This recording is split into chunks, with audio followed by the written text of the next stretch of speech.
La longue histoire géologique du Mont-Royal, c'est l'histoire d'une montagne inversée. Au début, c'était le magma remonté vers la surface de la Terre, mais coincé et refroidi dans l'écorce terrestre.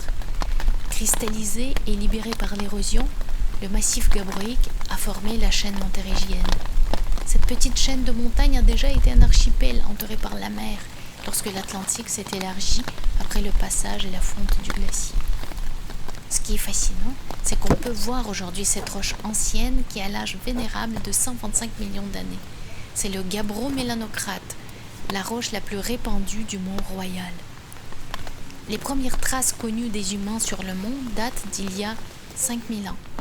Ce qui me fascine aussi, c'est que l'histoire du Mont-Royal, c'est l'histoire du monde en miniature.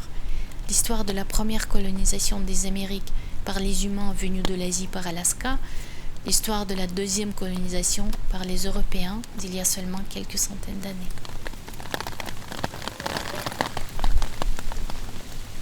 Qui sait ce qui va se passer sur le monde dans quelques siècles? Qui sera là pour voir le soleil se lever sur le lac des Castors dans 100 millions d'années?